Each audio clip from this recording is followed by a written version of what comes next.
Kerasukan apa Indonesia? Mentalitas timnas U17 ada di level World Cup usai bungkam Yaman 4-1. Tim nasional sepak bola U17 Indonesia kembali menorehkan harapan besar untuk tampil di panggung dunia setelah mengalahkan Korea Selatan 1-0 dalam laga pembuka grup C Piala Asia U17 2025. Skuad muda Merah Putih tinggal selangkah lagi untuk mengamankan tiket ke Piala Dunia U17 FIFA 2025 di Qatar.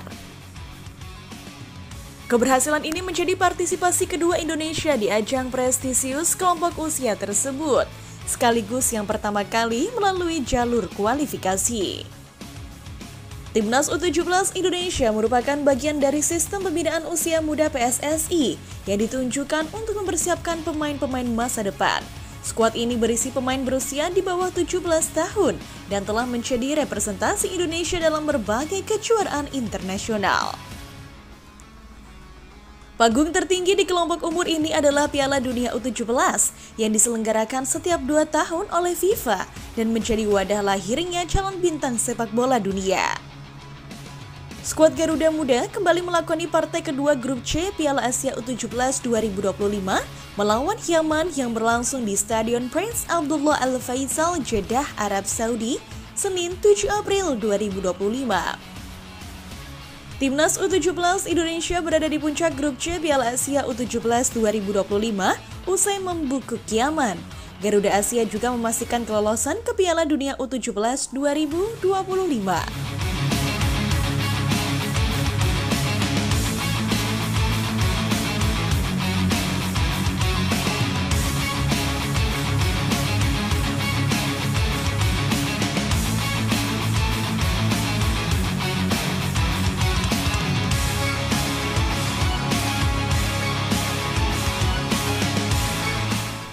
Timnas U17 Indonesia menang 4-1 berkat gol-gol dari Zahabi Golli pada menit ke-15, Fadli Alberto pada menit ke-25, dan Evandra Florasta pada menit ke-87 dan pada menit ke-89.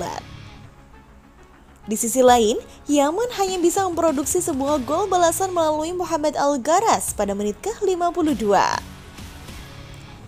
Berkat kemenangan atas Yaman, Timnas Indonesia U17 berhak memastikan diri ke perempat final Piala Asia U17 2025.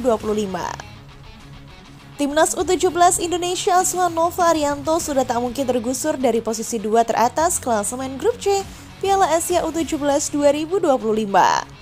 Selain itu, Timnas U17 Indonesia juga mengamankan tiket partisipasi ke Piala Dunia U17 2025. Seperti diketahui, perempat final Piala Asia U17 2025 berhak atas jatah tampil di Piala Dunia U17 2025 yang bakal digelar pada November mendatang di Qatar. Pelatih Nova Arianto memutuskan untuk memainkan komposisi sama seperti saat kontra Korea Selatan. Tak ada perubahan yang dilakukan Timnas U17 Indonesia. Bahkan secara skema, Nova Arianto kembali memainkan taktik yang juga sama seperti kontra Korea Selatan. Indonesia langsung tancap gas sejak awal, anak asuh Nova Arianto tampil agresif dengan tekanan tinggi. Serangan-serangan terus mengalir lewat sisi kanan lewat Fabio Azkairawan. Indonesia mencetak gol di menit ke-9 melalui Muhammad Mirza usai menyambar umpan tarik Evandra Florasta. Namun, hakim garis mengangkat bendera tanda offside. Pada pertandingan kali ini, 2 gol dilesakkan Garuda Muda di babak pertama. Zahabi Golli menjadi aktor di balik terciptanya 2 gol tersebut, mencetak 1 gol dan 1 assist pada babak pertama kontra Yaman. Di menit ke-15, tendangan setengah volley Golli mengoyak gawang Yaman U17 yang dikawal Wasim Al-Asbahi. Zahabi Golli, striker muda asal Persija Jakarta, mencetak gol spektakuler dari luar kotak penalti. Bola membentur mistar dan langsung masuk tanpa bisa diantisipasi. Aksi pemain asal Bekasi itu dilanjutkan dengan selebrasi siu ala Cristiano Ronaldo. 9 menit berlangsung, Indonesia menggandakan keunggulan. Umpan gol yang sempat diblok bek lawan disambar Fadli Alberto hingga dengan sundulan keras. Pemain asal Bojonegoro itu membawa Indonesia unggul 2-0 hingga turun minum. Yaman mencoba bangkit di babak kedua dengan mengubah formasi dari 5-3-2 menjadi 4-2-3-1. Sedangkan di sisi Indonesia, Coach Nova Arianto menarik keluar dari pencetak golnya Goli dan Alberto Hingga.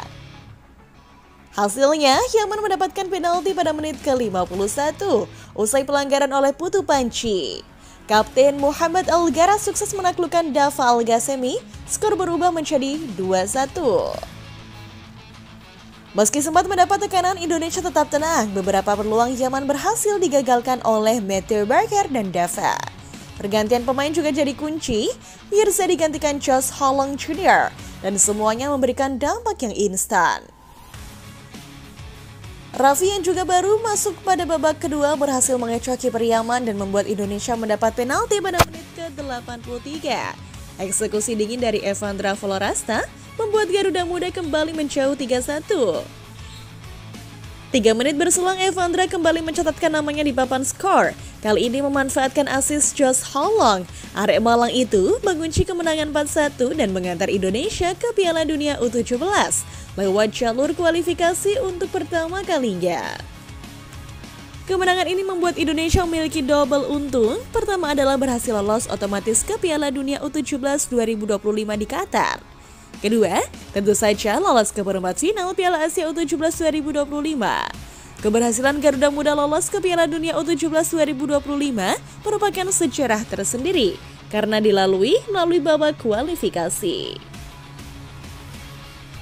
Tentu keberhasilan Indonesia menjadi pembicaraan hangat di kalangan media, terutama Asia, sebab walau banyak diisi pemain lokal, mereka mampu memperlihatkan kesangarannya menggasak tim-tim elit Asia dan menjadikan Garuda Muda satu-satunya tim yang berjaya dari ASEAN pada ajang kali ini.